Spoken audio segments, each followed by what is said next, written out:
തൈര് നമ്മൾ വീട്ടിൽ പാലിനെ പുളിപ്പിച്ചിട്ട് ഉണ്ടാക്കുന്നതും അല്ലെങ്കിൽ കടയിൽ നിന്നൊക്കെ വാങ്ങിയിട്ട് നമ്മൾ നിത്യേന എല്ലാവരും ഉപയോഗിക്കുന്ന ഒരു ഭക്ഷണമാണ് കേട് എന്നുള്ളത്.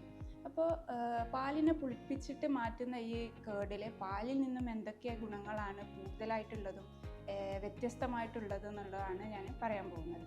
ഒരു 100 ഗ്രാം കേടിൽ, അതായത് തൈരിൽ എന്തൊക്കെ അടങ്ങിയിട്ടുള്ളത് എന്ന് വെച്ചാൽ 3.5 ഗ്രാം പ്രോട്ടീനും 4 ഗ്രാം ഫാറ്റും 4.7 ഗ്രാം കാർബോഹൈഡ്രേറ്റ്സും 120 മില്ലിഗ്രാം കാൽസ്യവും, പിന്നെ പാലിൽ നിന്ന് വ്യത്യസ്തമാക്കുന്നത് അതിൽ പ്രോബയോട്ടിക്സ്, അതായത് ലിവിങ് ബാക്ടീരിയാസ് അടങ്ങിയിട്ടുണ്ട് എന്നുള്ളതാണ്. പിന്നെ ഇത്രത്തോളം ഈ ന്യൂട്രീഷ്യസ് വാല്യൂസ് ഉള്ള ഈ കേട് നമുക്ക് ഒരു ദിവസം എത്രമാത്രം കഴിക്കാൻ പറ്റും ഒരാൾ എന്നുള്ളതാണ് ഞാൻ പറയാൻ പോകുന്നത്.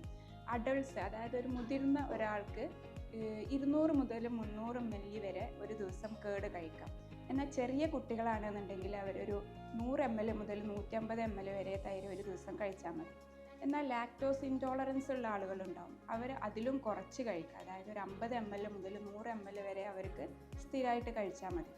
ഇനി ഏതൊക്കെ സമയത്ത് നമുക്ക് ഈ ഒരു തൈര് കഴിക്കാൻ പറ്റും? അതായത് ഏറ്റവും നല്ലത് രാവിലെയും വൈകിട്ടും കഴിക്കുന്നതാണ്, അല്ലെങ്കിൽ ഉച്ച സമയങ്ങളിൽ.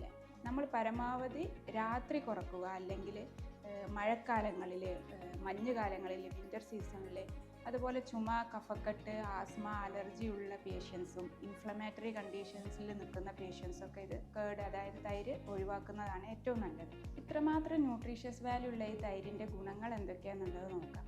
അതായത് പ്രോബയോട്ടിക്സ് ഉണ്ടെന്ന് പറഞ്ഞു നമ്മളിത്. ഈ പ്രോബയോട്ടിക്സ് എന്താണ് ചെയ്യുന്നത്? നമ്മളെ ഡൈജഷനെ വളരെയധികം എളുപ്പമാക്കുന്നു. അതുപോലെ തന്നെ അബ്സോർപ്ഷനും, നമ്മൾ ഭക്ഷണം കഴിച്ചതിൻ്റെ ദഹനവും അബ്സോർപ്ഷനും വളരെയധികം എളുപ്പമാക്കുന്നതാണ് പ്രോബയോട്ടിക്സ് ചെയ്യുന്നത്.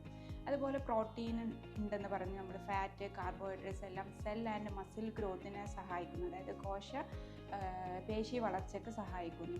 അതുപോലെ 120 മില്ലിഗ്രാമോളം കാൽസ്യം ഉണ്ടെന്ന് പറഞ്ഞ് അത് എല്ലുകളുടെ വളർച്ചയ്ക്കും ഈ തൈര് നിത്യേന കഴിക്കുന്നത് സഹായകരമാകുന്നുണ്ട്.